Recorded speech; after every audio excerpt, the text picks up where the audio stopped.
मैं राघव, एक वन अधिकारी, कई सालों से जंगलों में काम कर रहा हूँ। अब तक मैंने अनगिनत रातें जंगल में बिताई हैं, लेकिन एक रात ऐसी थी जो बाकी सभी रातों से बहुत अलग थी। वह रात अंधेरे से ढकी हुई थी। आसमान में घने बादल थे और चांद की रोशनी कहीं भी दिखाई नहीं दे रही थी। मैं उस रात गहरे जंगल की ओर बढ़ रहा था, जहाँ का रास्ता बहुत कठिन और खतरनाक था। यह इलाका काला वन के नाम से मशहूर था। इस जंगल के बारे में अजीब और गरीब अफवाहें थीं। कहते थे कि जो भी यहाँ घुसता है वह कभी बाहर नहीं लौटता। लोगों के इस डर और कहानियों ने मुझे कभी विचलित नहीं किया। मुझे अपने काम पर पूरा विश्वास था और जंगल के हर कोने को जानता था। लेकिन उस रात कुछ ऐसा था जो मुझे थोड़ा आशंका में डाल रहा था। मैं जंगल की गहरी राहों में अपनी जीप से जा रहा था। अचानक रास्ते में मेरी जीप रुक गई। मैंने इंजन चेक किया, लेकिन कोई स्पष्ट समस्या नहीं मिली। फिर एक अजीब सा सन्नाटा छा गया। हवा भी जैसे थम सी गई हो। यह महसूस हुआ जैसे कोई मुझे देख रहा हो। मैंने अपनी टॉर्च निकाली और चारों ओर नजर दौड़ाई, लेकिन वहां कुछ भी नहीं था। मैंने कुछ समय बाद जीप को फिर से स्टार्ट करने की कोशिश की और आश्चर्यजनक रूप से वह चालू हो गई। मुझे राहत मिली और मैंने फिर से रास्ता पकड़ा। लेकिन कुछ ही दूर जाने के बाद एक अजीब सी आवाज सुनाई दी, जैसे कोई धीरे से फुसफुसा रहा हो। यह आवाज ऐसी थी जिसे मैं समझ नहीं पा रहा था, लेकिन महसूस कर रहा था कि जैसे कोई चीज मेरे आसपास है जो मुझे देख रही हो। ऐसा महसूस हो रहा था जैसे कोई बुरी तरह से रो रहा हो। मैंने जीप रोकी और आवाज की दिशा में बढ़ने लगा।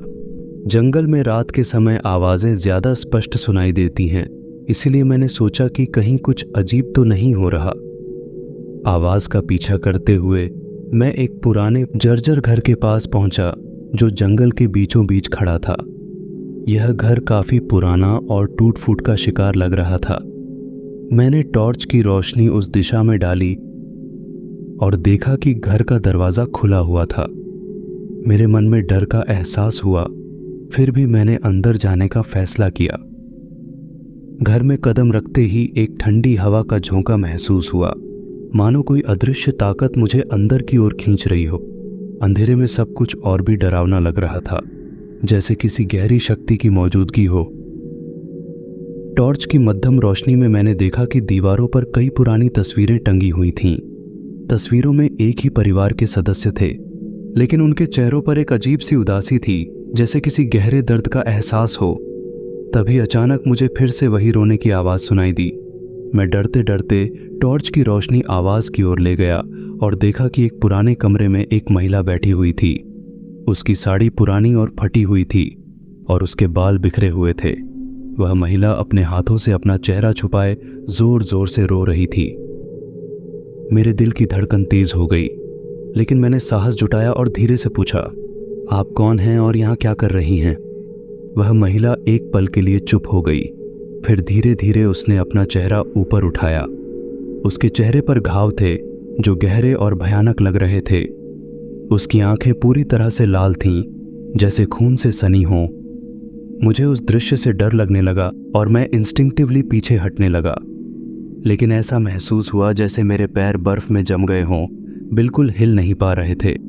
वह महिला धीरे धीरे अपनी जगह से उठी और मेरी तरफ बढ़ने लगी।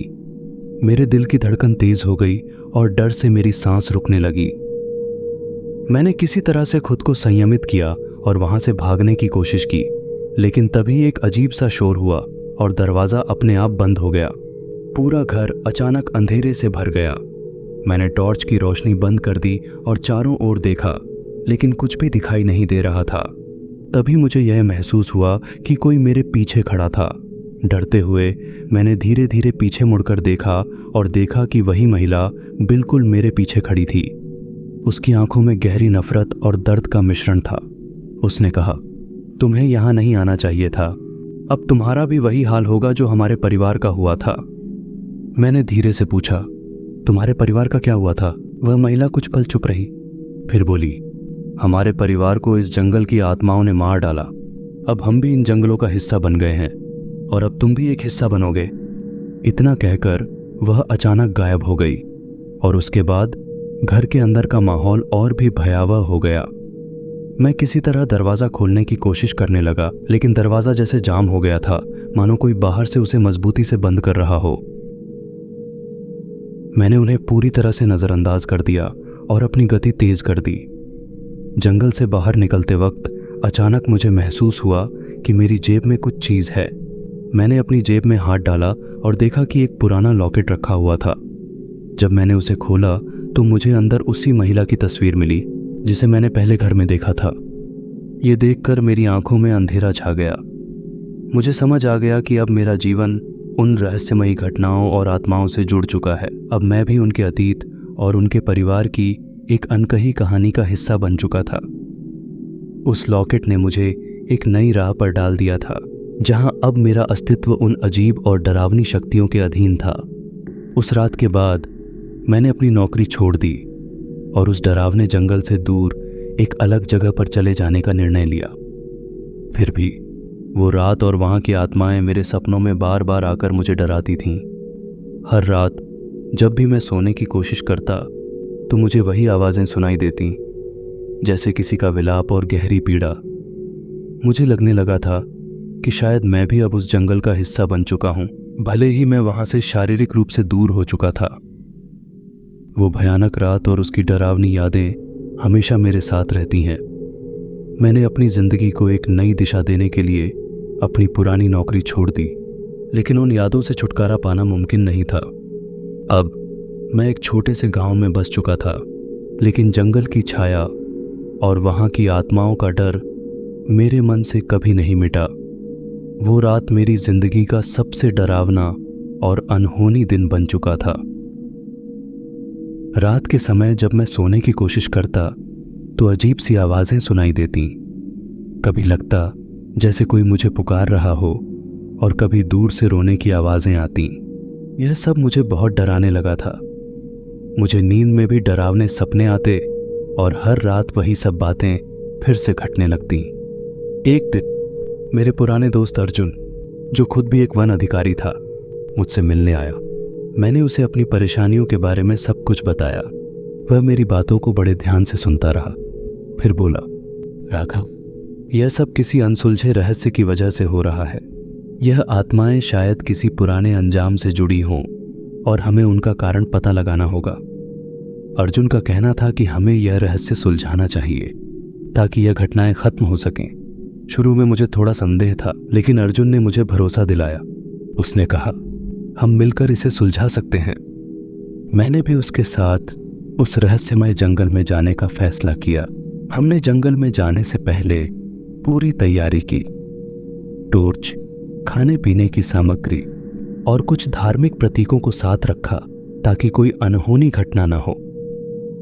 जब हम जंगल के उस हिस्से में पहुंचे तो सब कुछ पहले जैसा ही भयावह था। जैसे ही हम वहां पहुंचे, हमें वही पुराना टूटा फूटा घर दिखाई दिया। हम अंदर गए और कमरे में वही पुरानी तस्वीरें टंगी हुई थीं। अर्जुन ने ध्यान से उन तस्वीरों को देखा और कहा, यहाँ कुछ गड़बड़ है। इन तस्वीरों में सभी के चेहरे उदास और भयभीत लग रहे हैं। ऐसा क्यों? तभी हमें एक पुरानी डायरी मिली। उस डायरी में उस परिवार की पूरी कहानी लिखी हुई थी जो अब हमें पढ़नी थी। एक समय की बात है, एक पुराना व्यापारी परिवार एक घने जंगल में बस गया था। उन्होंने सोचा था कि यहाँ लकड़ी का व्यापार करके वे अच्छा मुनाफा कमा सकेंगे, लेकिन एक दिन कुछ अजनबी लोग जो चोर थे उनके घर पर आ पहुंचे। उन लोगों ने परिवार के सदस्यों को बेरहमी से मार डाला और फिर उनके घर को आग के हवाले कर दिया। तब से इस जंगल में उस परिवार की आत्माएं भटक रही थीं। उनकी आत्माओं को शांति नहीं मिल रही थी और जंगल में विचलित हो रही थीं। जब अर्जुन को यह सारी बातें पता चलीं तो उसने निश्चय किया कि अब हमें इन आत्माओं की शांति के लिए कुछ करना होगा। अर्जुन ने सुझाया कि हमें एक पंडित की मदद लेनी चाहिए जो इन भटकती आत्माओं को शांति दिला सके। जल्द ही एक पंडित जी को बुलवाया गया।